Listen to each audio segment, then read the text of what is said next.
A conversa de redação com Eustáquio Ramos, Júnior Moreira e Rita Mundi, nossa economista. E também com a sua participação, ouvinte da Itatiaia, por meio do WhatsApp do jornalismo, 999967074. Entrevista do Calil ao programa Roda Viva noite passada. Ele não descarta concorrer à presidência da República, nem ao governo de Minas. Júnior Moreira, bom dia. Bom dia, Kátia, Eustáquio, Rita, ouvintes do Conversa de Redação. Pois é, Kátia, foi uma entrevista interessante que eu vi com muito cuidado, né? A fala mais importante para mim nessa história toda é essa questão de admitir uma possível candidatura à presidência em 2022, porque o governo de Minas ele já havia admitido isso, né, durante a campanha. Agora, essa fala precisa ser criticada.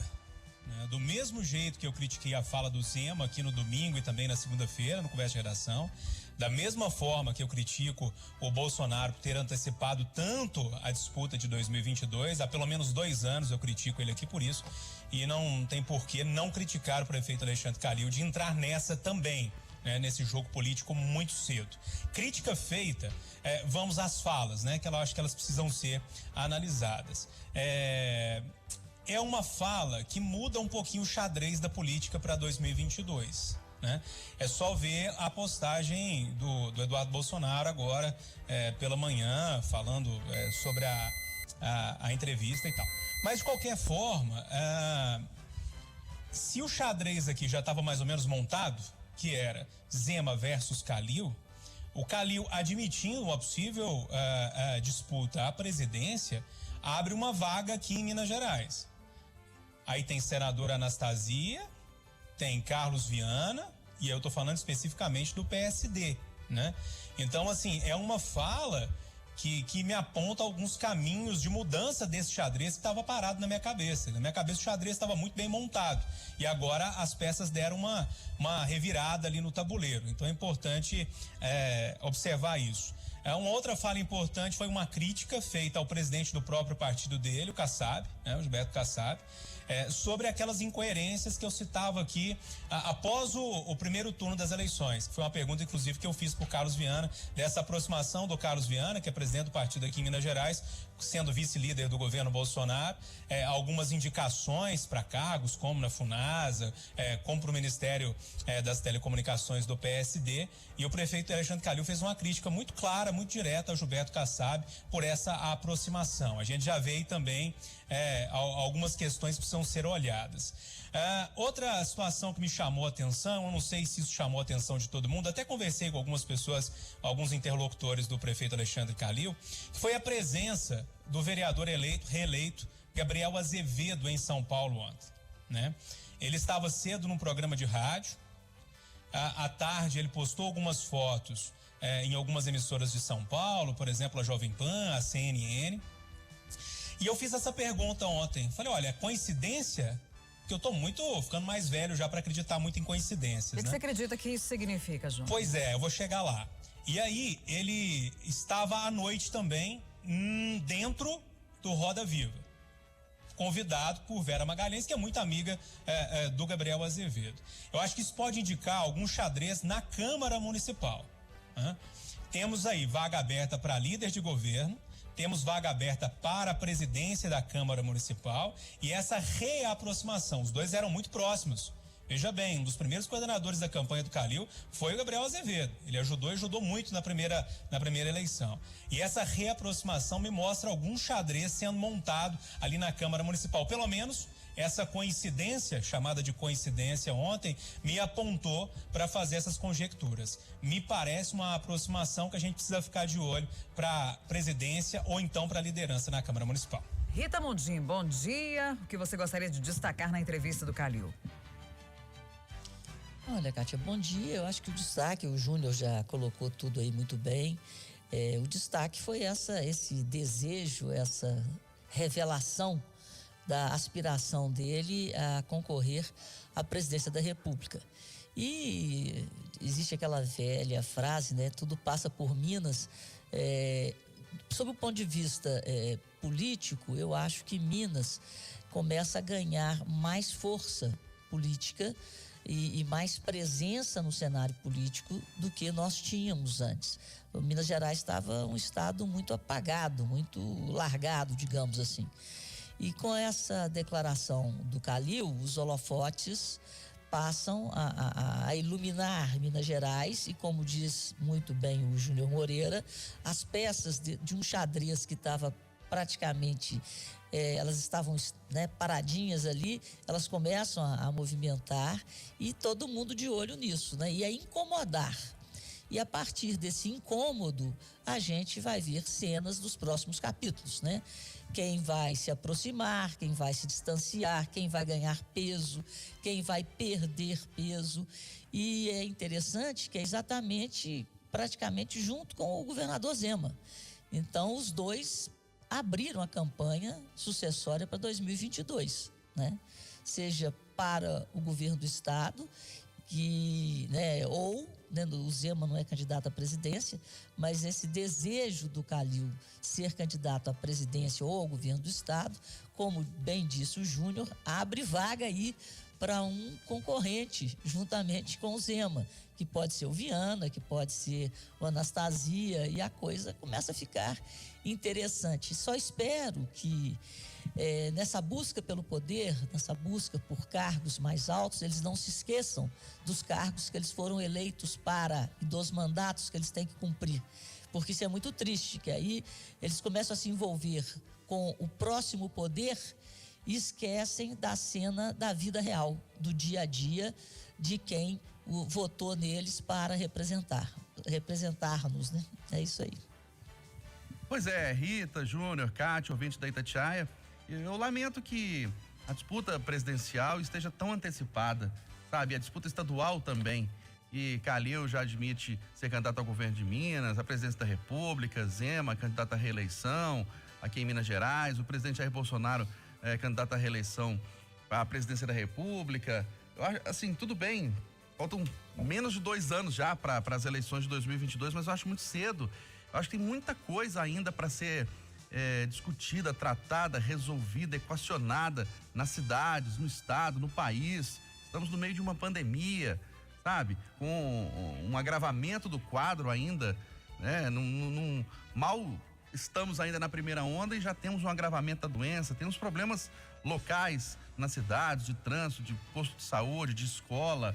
Eu acho muito cedo ainda para falar sobre disputa eleitoral. É uma pena, porque aí agora todas as perguntas vão ser voltadas para a campanha. Não, mas o que você pretende para 2022, para o governo do estado, para a presidência da República, sabe? Todos os atos vão ser aparentemente atos de campanha, as declarações para alfinetar, para prejudicar, para beneficiar o candidato para 2022.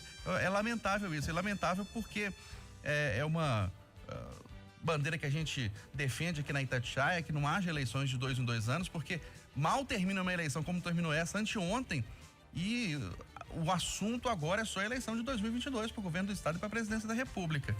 O prefeito Alexandre Calil tem toda a legitimidade para querer e aceitar ser candidato à presidência, é muito bem avaliado na cidade, mas acho que ainda precisa de mais musculatura política e administrativa para alçar esse voo. Acho que seria mais prudente para ele tentar o governo de Minas em 2022 e numa próxima oportunidade tentar a presidência da República. Embora seja legítimo, embora seja um bom administrador, embora tenha a aprovação aqui em Belo Horizonte e tenha despontado como uma grande liderança do PSD, junto com outras figuras, como o senador Antônio Anastasia, o senador Carlos Viana, o próprio presidente do PSD, Gilberto Kassab. Calil é um dos grandes nomes já do partido e da política nacional, mas acho que falta um pouco de musculatura ainda política. Agora sim, rapidinho para você e para o Júnior. Eu tô pensando nisso desde ontem. Nós mesmos da imprensa não propomos esse debate, não, de já falar da eleição da presidência da República, a gente que pergunta. Certeza, exatamente. Com certeza. Um pouco é culpa nossa, sim. Um pouco não, muito é culpa nossa, porque o político do nada, ele não vai falar que é candidato à reeleição, não. A gente é que pergunta. Ele é provocado. É verdade. É culpa nossa e é nossa função também perguntar, fazer o quê, né? Pois é, então assim, não tem como fugir do debate, Não, né, gente? não E aí a gente vai ter que ficar pisando em ovos aqui da agora até no ano que vem pra cobrar de quem tá no mandato, de quem tá no cargo, ou cumprir as promessas que fez antes de pensar na eleição do ano que vem. Mas aí, a gente vai continuar perguntando. Pois é, aí o Calil fala assim, não, eu não quero tocar nesse assunto agora. O Zema também responde pra gente, não, é cedo pra falar sobre isso. Nós vamos criticar também, olha lá que hipocrisia, já tá todo mundo articulando pra 22. Enfim, multas voltam a ser emitidas a partir de hoje nas rodovias estaduais, Júnior. Pois é, Kátia, acho que eu já falei demais, para fechar esse assunto, é tudo voltando ao normal, inclusive as multas, né? Essas são as questões da vida adulta. Arrecadação, né, Rita? Pois é, economia não pode dormir não, né? O pessoal sente falta ali do dinheiro no cofrinho e lá vem as multas.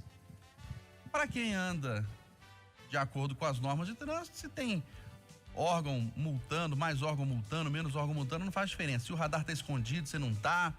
Se tem modificação no código de trânsito, você não tem. Enfim, para quem segue as normas, não faz a menor diferença. E eu volto a defender aqui, não tem indústria de multa nesse país não. O que tem é indústria do cometimento da infração. Se você andar direito, a chance de você ser multado e acumular pontos na carteira é pequena.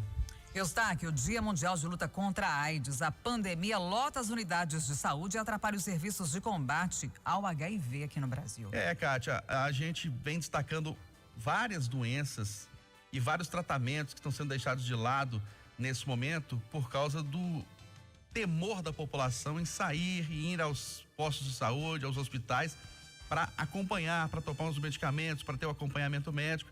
E agora vem essa questão da AIDS. E o doutor Odisseu Greco, um dos maiores especialistas no assunto no Brasil, ele destacou hoje a questão está sendo esquecida, na verdade, porque os olhos das autoridades, da população voltados para Covid-19 e muita gente se esquecendo que existe o vírus HIV. E ele destacou uma questão muito séria. Nessa irresponsabilidade de muita gente nesse momento, fazendo festas clandestinas, aglomeração, descumprindo o isolamento social, não usando máscara, isso é um risco não só para Covid-19, para a transmissão da doença, para propagação da doença, mas também para as doenças sexualmente transmissíveis, porque é muitas vezes um caminho, infelizmente, natural. Você vai para uma festa, você vai para uma balada, você vai para a noite, você vai para o fim de semana, e aí diversão, e aí come uma porçãozinha aqui, uma bebida ali, e você vai se embriagando e acaba se esquecendo e deixando o senso de responsabilidade, o senso de prudência de lado. Então, ele fez um alerta muito importante de uma possibilidade de até aumento de casos de HIV, diante da irresponsabilidade de muita gente, principalmente dos jovens. Rita, Júnior, e pesquisas já demonstravam que o brasileiro vinha deixando a prevenção de lado em relação ao HIV, principalmente entre os jovens em relação ao uso de preservativos. Olha, usando um termo da economia, a gente chama demanda reprimida. Então, o isolamento fechou a turma. Na hora que abriu, o pessoal perdeu o juízo. Mas isso é falta de conscientização, isso é falta até de um trabalho feito pelas famílias, né? Eu acho que as famílias poderiam usar essa pandemia como um momento de reflexão e darem conta, né? Porque nos últimos tempos a escola passou a ser uma fonte educadora, né? E os pais começaram a ficar muito relaxados em relação à própria educação dos seus filhos. Então, eu acho que esse é um momento de reflexão e da família assumir o seu papel na educação e na criação de cidadãos, porque a escola, ela está lá para dar conhecimento, mas cabe à família, sim, instruir, educar e conscientizar os mais jovens. E eu acho que tem muita gente se esquecendo desse papel. Pois nessa história toda da pandemia, muitas doenças ficaram de lado, né? A doença mental, as doenças do coração, a gente está vendo muito reflexo nessa história toda. As próprias cirurgias eletivas, né? Que quanto mais tempo você demora para fazer essas cirurgias, algumas complicações podem chegar. Agora, no caso especificamente do HIV, os infectologistas são os mesmos que estão focados no coronavírus, né?